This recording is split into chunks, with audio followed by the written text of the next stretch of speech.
집착을 놓고 홀가분해지는 법. 나는 벌써 잊었다. 옛날 젊은 두 스님이 깨달음을 얻기 위해 스승을 찾아 나섰다. 두 사람의 각오가 대단하여 그 어떤 외부의 고통과 어려움도 그들에게는 문제가 되지 않았다. 두 사람은 함께 깨달음을 얻자고 굳건히 맹세한 사이였다. 하루는 고픈 배를 움켜잡고서 낡은 배를 타고 강을 건너고 있었다. 그때 젊은 여자가 물에 빠져 허우적대는 것이 보였다. 누군가 구해주지 않으면 곧 물에 빠져 죽을 것만 같았다. 한 스님은 색심히 발동할 것을 염려하여 눈을 감고 염불을 외웠다. 다른 스님은 죽어가는 생명을 모른 척할 수 없었다. 그는 강물에 뛰어들었고 그 여자의 몸을 잡아 구해주었다. 강 건너편 모래사장에 여자를 건져 주고 두 사람은 다시 가던 길을 계속해서 왔다. 그런데 한참을 가는데 불쑥 한 스님이 다른 스님에게 말했다. 어떻게 젊은 여자의 몸을 만지고도 그렇게 태어날 수 있는가?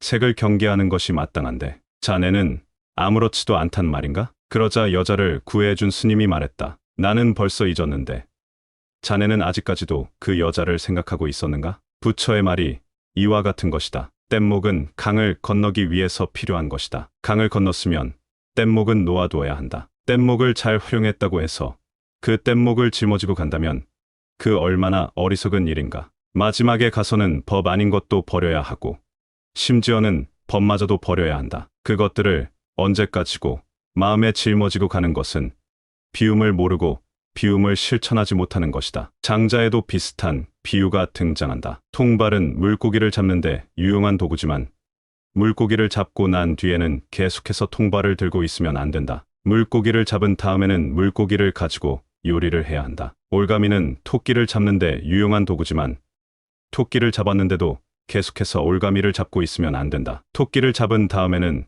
토끼를 가지고 가야 한다. 그 다음은 말에 대한 이야기다. 말은 뜻을 전달하는데 유용한 도구이지만 뜻을 전달하고 난 다음에는 말을 잊어야 한다. 계속 집착해서 자신이 한 말이나 상대방이 한 말을 곱씹어서는 안 된다. 말은 말일 뿐이다. 그것을 언제까지 마음에 담아두어 혼란스러워하고 상처받아야 하겠는가.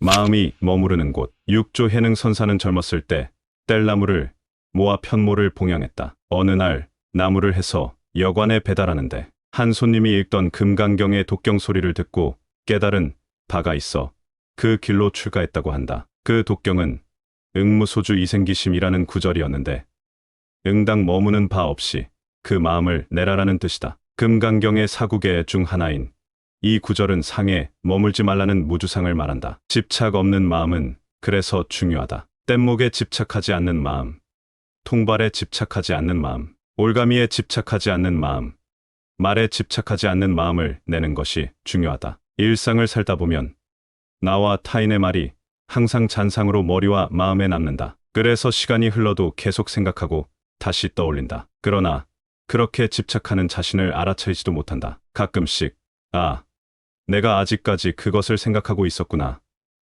하고 자각할 때가 있을 뿐이다. 그렇게 집착하는 것은 자신에게 도움이 되지 않는다. 머물지 않고 집착하지 않을 때 우리는 항상 새롭고 산뜻한 마음 생태를 유지할 수 있다. 두 스님 중에 누가 더 참된 깨달음을 얻을 것인지 예측해 볼 수 있겠는가? 실제 결과야 어떻게 되었을지는 모르는 일이다. 그러나 언제까지나 머릿속에서 여자의 몸을 생각하는 스님보다야 지나간 일을 잊고 깨달음을 찾아 나서는 스님의 자세가 올바르다는 것은 쉽게 알 수 있다. 우리는 과거에 머물거나 미래에 머물러 있다. 그러나 과거는 이미 흘러가 버렸고 미래는 아직 오지 않았다. 우리에게 가장 중요한 것은 지금 여기인데도 불구하고 우리는 언제나 멀고 가까운 과거나 미래에 온 정신이 팔려 있다. 현재에 집중한다고 해도 현재의 일을 서둘러 해치우고 다음 일을 기다리겠다는 마음에 지나지 않는 경우가 많다. 과거나 미래에 머물지 않을 때,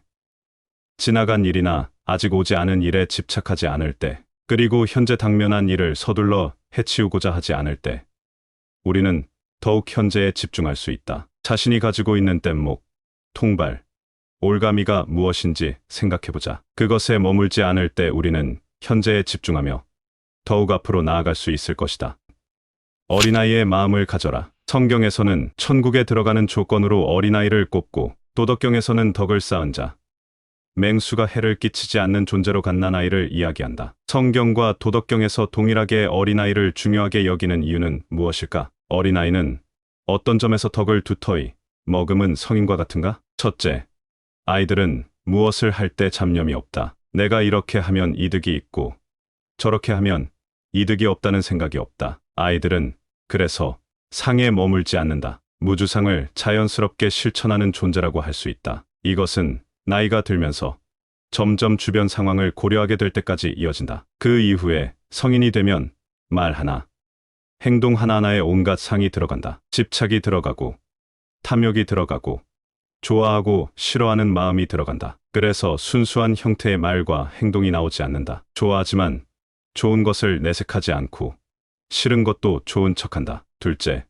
아이들은 무엇인가를 할 때 그냥 한다. 내가 무엇을 한다는 생각 없이 행한다. 즉, 한다는 생각 없이 하는 무의의 행을 자연스럽게 실천하는 존재다. 배고프면 먹고, 졸리면 잔다. 좋으면 웃고, 싫으면 운다. 사심이 잔뜩 들어간 인위의 행동이 없다. 어른이 되면 그렇지 않다. 자꾸 모아 두고 쌓아둔다. 그래서 재산이 아무리 많아도 더 모으려고 한다. 그러나 어린아이는 그렇지 않다. 그저 하는 대로 한다. 셋째, 나를 높이거나 내세우지 않는다. 자신을 낮추고 뒤로 물러선다. 그렇게 하는 것이 오히려 높아지고 앞서는 방법임을 무의식적으로 안다. 아이들은 누가 알려주지 않았는데도 자연스럽게 그것을 알고 행동으로 옮긴다. 마가복음에서도 누구든지 첫째가 되고자 하면 무사람의 끝이 되며 무사람을 섬기는 자가 되어야 하리라고 말했다. 어른이 되면 내가 한 일이 더 큰 공으로 인정받기를 원하고 필요하면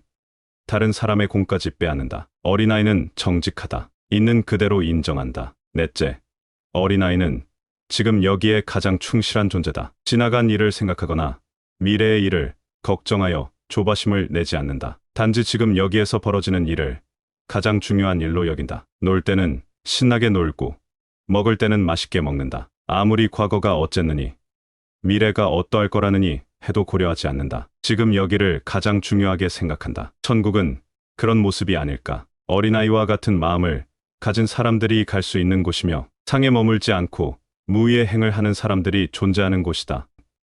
앞뒤 따지지 않는 마음을 지향하라. 속세는 천국과는 반대되는 곳이다. 사람들은 말 하나 행동 하나 자신의 유불리를 생각한다. 나에게 유리할 것 같으면 내가 생각한 것과 반대되더라도 옳다고 말한다. 나에게 불리할 것 같으면 내가 행동하려고 다짐하던 것도 애써 하지 않는다. 그러나 속세에서 한 가지 지켜지는 놀라운 일은 어린아이를 보살피고 돌본다는 것이다. 벌, 전갈, 독사가 물지 않고 맹수가 덤비지 않으며 움키는 새도 채 가지 않는 것처럼 속세에서도 어린아이들을 급진하게 위한다. 힘이 약하고 돈도 권력도 없지만 안전하게 지켜주고 먹이고 입히고 재운다. 그것은 인간도 자연의 일부이기 때문에 자연과 닮은 행동을 하기 때문일 것이다. 오염되지 않고 때 묻지 않고 하려는 생각 없이 하고 자연스럽게 하는 것이 우리가 추구해야 할 일이다. 어떤 의도를 가진 것은 순수한 것이 아니다. 나의 은밀한 의도를